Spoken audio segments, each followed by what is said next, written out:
All right. So have you ever had that moment where you're at the grocery store with the kids Yeah. and you're just like trying to make it through the aisles and get all the, get everything on the list? Yes. And one kid is just like fascinated by the cereal boxes while the other one's, using the produce section as their personal jungle gym. Right. You know that feeling? Oh, I do. Okay, good. I'm glad it's not just me. It's so universal. Yeah. You know what's really interesting, though? The introduction to this book that we're going to be talking about, Parenting with Love and Logic, actually starts with a very similar scenario. Oh, really? Yeah. A mom completely loses track of her two young sons in a grocery store. And it just like snowballs into this whole series of minor incidents that turn into total pandemonium. Oh my gosh. It's so relatable. It is. That's a timeless experience. It is. So that's what we're going to be diving into today. Parenting with Love and Logic by Foster Cline and Jim Fay. Yes. And we're looking at the updated and expanded edition from March 2006. That's right. Now I know what some people are thinking.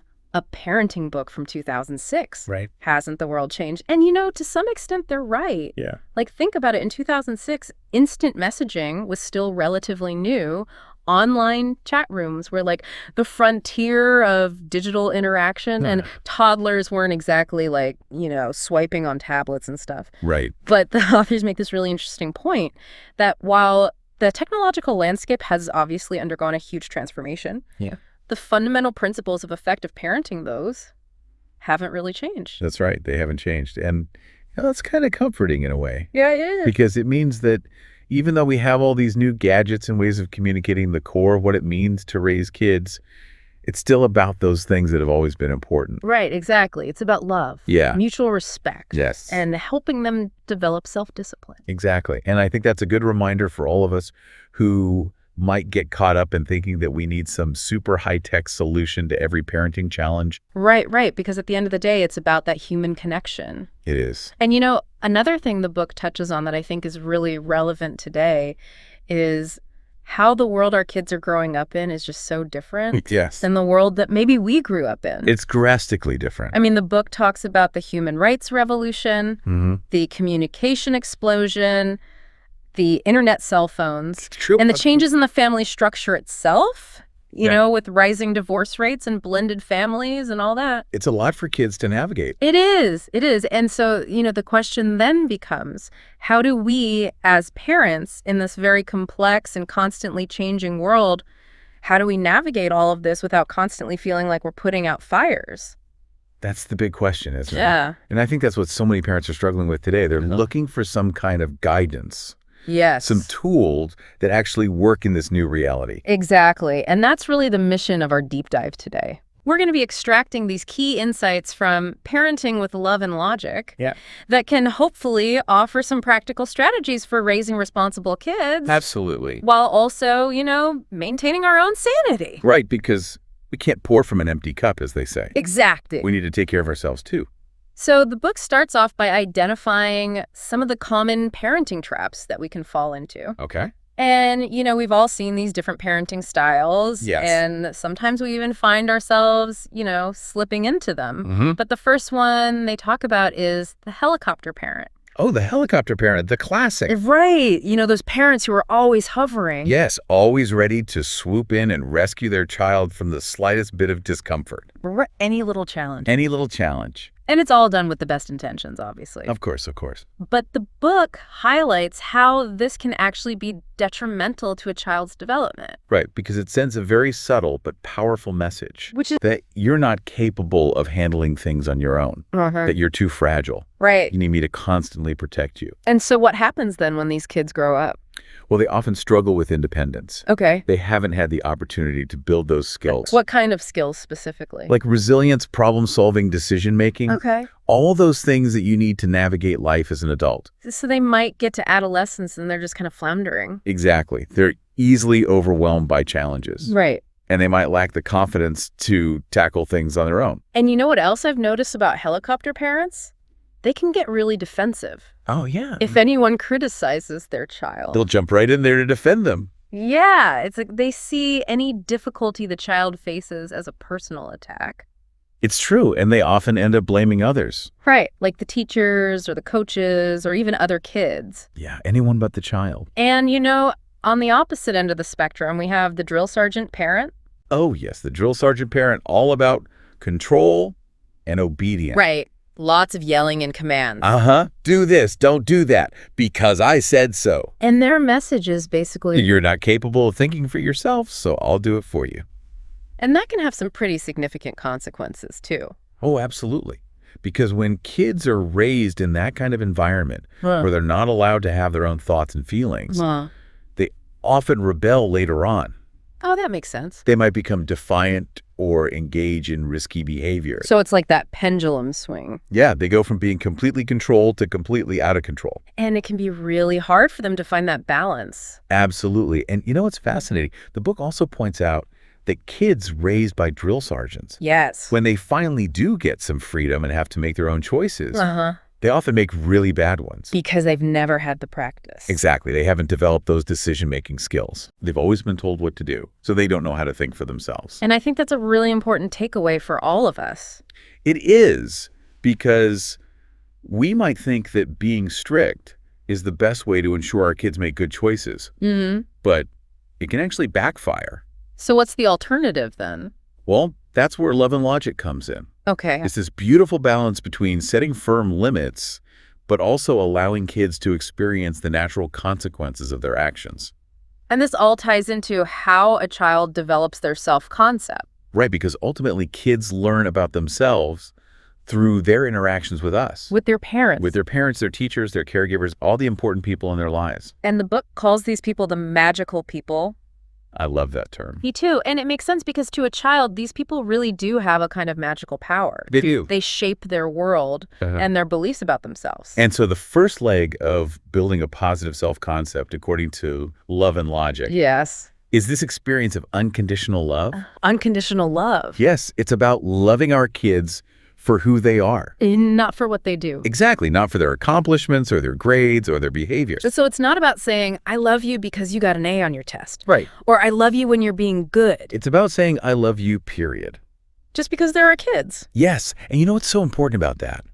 It creates this foundation of security and belonging. Okay. It lets kids know that they're loved no matter what. And that's so important for their emotional well-being. It is, and it actually allows them to be more open to learning from their mistakes. Because they're not afraid of losing our love. Exactly. And you know, the book also emphasizes the power of nonverbal communication. Oh, yes, those little things that speak volumes. Like what? Like eye contact, a warm smile, a hug. Okay. These things communicate love and acceptance in a way that words sometimes can't. Right. It's like those subtle cues are actually more powerful. Often they are, because kids are really attuned to them. They're reading our body language. Yes, and they're picking up on our tone of voice even when we're not aware of it. So it's like we're constantly sending them messages. We are, and the more positive and loving those messages are, the better. Because it helps them to develop a positive self-image. Exactly. And, you know, the other side of that is that when we're constantly focused on correcting our kids or pointing out their flaws, they can start to internalize that. And think that they're not good enough. Yes, and it can really damage their self-esteem. So it's like a balancing act. It is, we need to find that sweet spot between setting appropriate expectations and loving our kids unconditionally. And that brings us to the second leg of building a positive self-concept. Okay. Which is the belief that I have the skills I need to make it. That's right. And this is about fostering a sense of competence in our kids. So they feel capable and confident. Yes. And it's important to remember that these skills aren't innate. Meaning? Kids aren't born knowing how to solve problems or make decisions. They learn these things through experience and through our guidance. And that's where parental modeling comes in. Absolutely. Yeah. We need to show our kids how to do these things by doing them ourselves. So if we want our kids to be responsible, Yeah. we need to be responsible ourselves. Right. And if we want them to be respectful, we need to model respect in our interactions with them and with others. So it's not just about telling them what to do. It's about showing them how to live. Exactly. And you know what I think is really interesting about this whole idea of modeling? What's that? The book makes this point that parents need to take care of themselves Yes. in order to be effective role models. That's a really important point, because we can't give what we don't have. Right. If we're constantly running on empty, Huh. we're not going to be able to show up for our kids in the way that they need us to. And we're also not modeling healthy self-care. Right. And that's a really important lesson for kids to learn. It is, because if they see us constantly putting our own needs last, they might learn to do the same. And that can lead to all sorts of problems down the road. It can lead to burnout, resentment, relationship issues. So self-care isn't selfish. It's essential. It's essential. For both us and our kids. So let's shift gears a bit and talk about a really practical element of the love and logic approach, Okay. which is the power of natural consequences and empathy. Yes, and this is where that story about Foster's son Andrew comes in. Oh, yes. Love and logic tip number 7. What stands out to you about that story?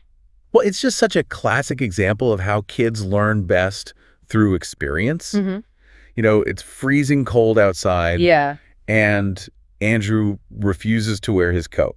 classic kid move. Right. And so instead of getting into a power struggle with him, Yeah. his parents just let him go outside without it. And what happens? Well, of course he gets cold He does. and he's miserable. Mm-hmm. But the next time it's cold, Yes. he remembers that experience. He does, and he puts on his coat. And that's the beauty of natural consequences. They're so much more effective than lectures or punishments. Because they teach kids to think for themselves. Exactly. They learn from their own mistakes. And they're more likely to remember the lesson. Right. Because they've experienced it firsthand. And you know, this principle applies to so many different situations, Yeah. not just clothing choices. Right. Like, let's say your kid forgets to do their homework Uh-huh. instead of rescuing them and doing it for them. Yeah. You let them experience the natural consequence of getting a bad grade. And that might be a tough lesson, It might. but it's a valuable one. It is, because they learn that their actions have consequences. Exactly. Yeah. And it helps them to develop a sense of responsibility. And, you know, the book also talks about the importance of parental modeling in this whole process. Oh, yes. Like, it's not enough to just tell our kids what to do. Right. We need to show them how to do it. By example. By example. And they even share an anecdote from Jim's own life Oh, really? about how his dad would always tell him to clean up his work area. Okay. But then his dad would leave his own stuff lying around. So he wasn't modeling the behavior he was preaching. Exactly. And so the message Jim got was kind of mixed. Yeah, it's like, do as I say, not as I do. Right. And that's not very effective. It's not, because kids learn by watching us. So we need to be mindful of the messages we're sending, Absolutely. even when we think they're not paying attention. They're always watching Always watch. and absorbing everything. Okay, so let's talk about problem ownership. All right. This is a big one. It is, and it's something that a lot of parents struggle with. Right, because we want to help our kids Of course. and we want to make their lives easier. Yes. But the book argues that sometimes the best way to help them is to let them solve their own problems. That's right. And it might feel counterintuitive, It does. but it's so important for their development. So how do we do that? Yeah. How do we let go and let them struggle a bit? Well, the first step is to identify who owns the problem. Okay.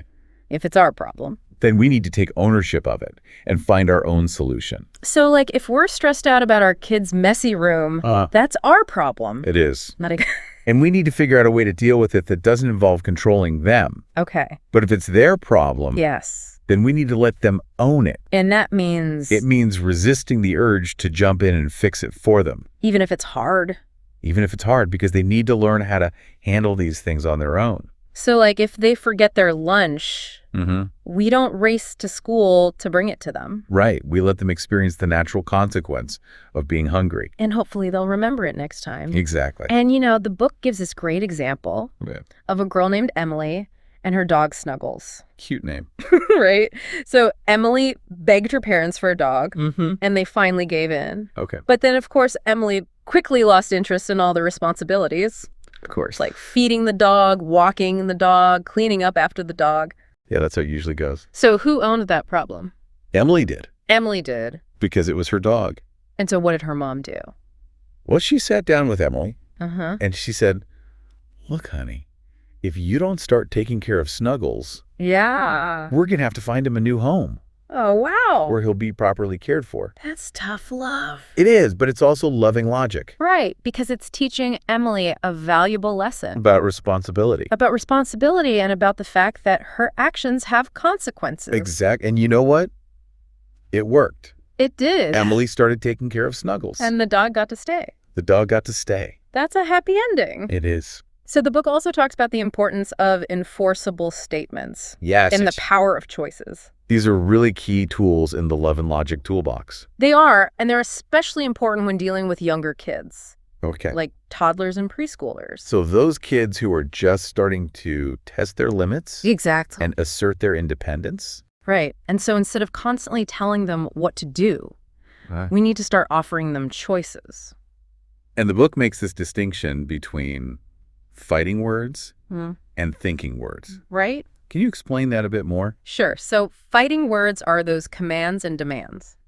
Like, go to your room right now. Exactly. Or don't you dare talk back to me. Yep. And those kinds of statements, they just invite resistance. They do, because they trigger a power struggle. Right. The kid feels like they're being controlled. Exactly. And they're more likely to rebel. So what are thinking words then?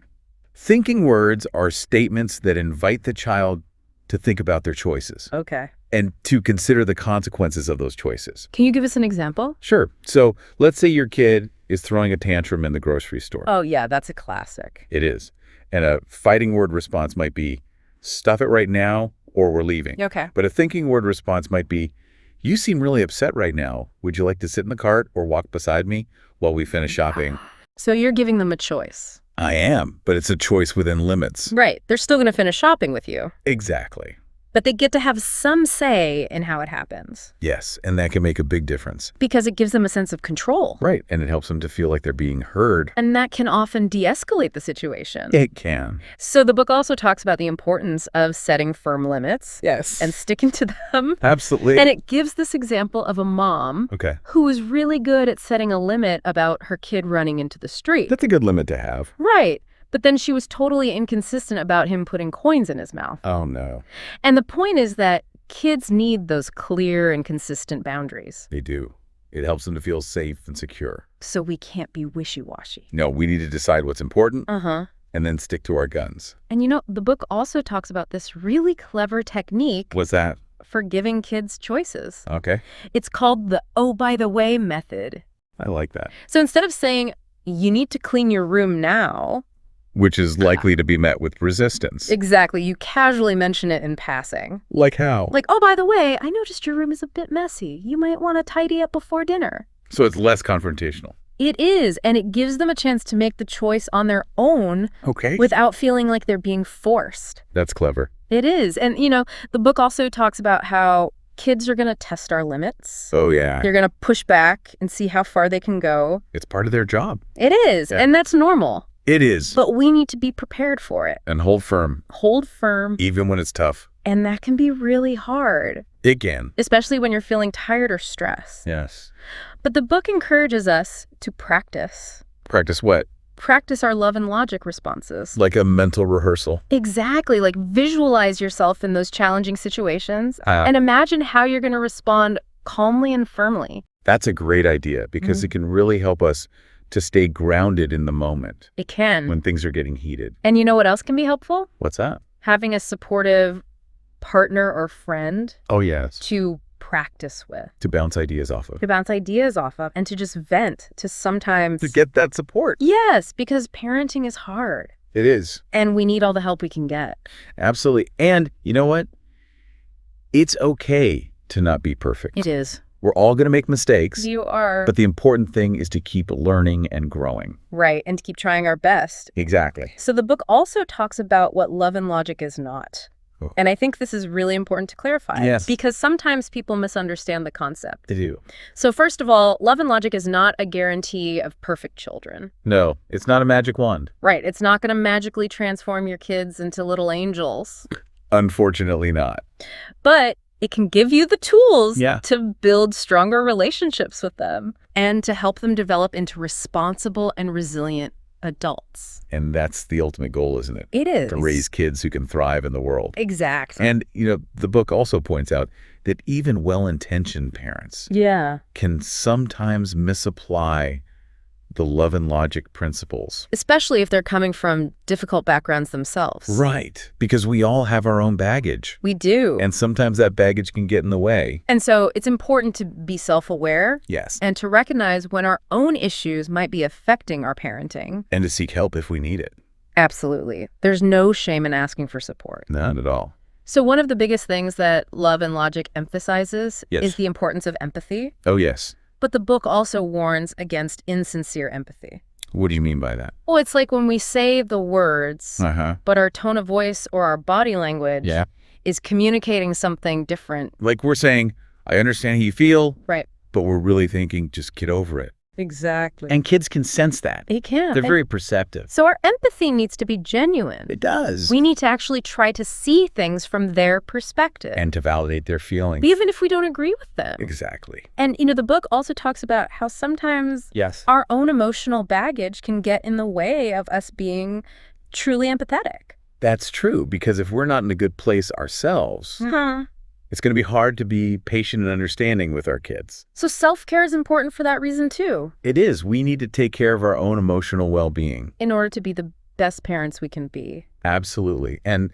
one of the things I love about Love and Logic is that it offers so many specific and practical tips for dealing with common parenting challenges. Right. It's not just a theoretical framework. It's a hands-on guide. And they call these tips Love and Logic pearls. I love that. Me too. So let's dive into some of these pearls and see what kind of wisdom we can glean. All right, let's do it. So pearl number 1 is all about allowances and money. Okay. A big topic for a lot of families. It is. And the book makes this really interesting point. What's that? That allowances shouldn't be tied to chores. Oh, interesting. Why not? Well, they argue that it can create this sense of entitlement. Okay. Like kids start to think that they have to be paid to contribute to the family. I see. And that can actually undermine their intrinsic motivation. To help out around the house. Exactly. So what's the alternative? They suggest giving kids a set allowance okay. at the same time each week, and then letting them manage that money. So it's about teaching them financial responsibility. It is, and they can choose to spend it, save it, or even waste it. And if they waste it, they have to wait until the next allowance. To get more. Exactly, and that's a really valuable lesson. It is, because it teaches them about budgeting. Right, and about delayed gratification. And the book even includes a dialogue between a father and his daughter, where she asks for more money midweek. And how does the father handle it? He handles it beautifully. Tell me more. He acknowledges her desire for more money. Yeah. But he also reminds her that she has a set allowance. Right. And that she needs to make it last. So he's not being mean or dismissive. No, he's being empathetic but firm. And he's teaching her a valuable lesson about money management. Exactly. So let's move on to pearl number 2. Right. Which is all about anger. Anger, a tough one for many parents. It is. And the book's advice on this is really insightful. What did they say? They say that anger should be used sparingly. Okay. And only when it's truly warranted. So not as a first resort. Exactly. Because if we're constantly yelling at our kids, they're going to tune us out. They are. And they're going to learn that anger is the way to get what you want. And we don't want to teach them that. No, we don't. So the book suggests that we reserve our anger for those situations where our kids' behavior is directly affecting us. Like if they're being disrespectful. Right. Or if they're putting themselves or others in danger. So it's about setting boundaries. It is, and about letting our kids know that there are consequences for crossing those boundaries. And sometimes those consequences involve our anger. But it should be controlled anger. Yes. Not rage or fury. Right. It should be a calm and assertive expression of our displeasure. And it should be followed by a loving consequence. Okay. So that the child knows that we're not rejecting them. We're just setting limits. Exactly. So pearl number 3 is all about bedtime. Bedtime, the eternal struggle. It is. And you know what the book says? What's that? We can't make our kids sleep. Well, that's true. We can't force them to fall asleep. But we can create an environment that's conducive to sleep. So what does that look like? Well, it might involve establishing a consistent bedtime routine.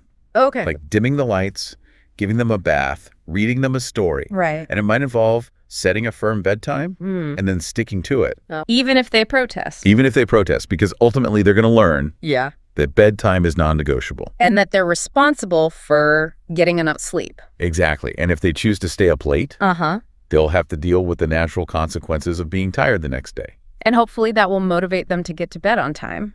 It often does. So pearl number 4 is all about bossiness. Bossy kids. Oh, boy. Right. And the book's advice on this is really interesting. What do they? Hey, everyone. If you enjoyed this video, don't forget to give it a thumbs up. And if you haven't already, hit that subscribe button and turn on the notification bell so you never miss an update. Your support means the world to me and helps the channel grow. Thanks for watching, and I'll see you in the next one.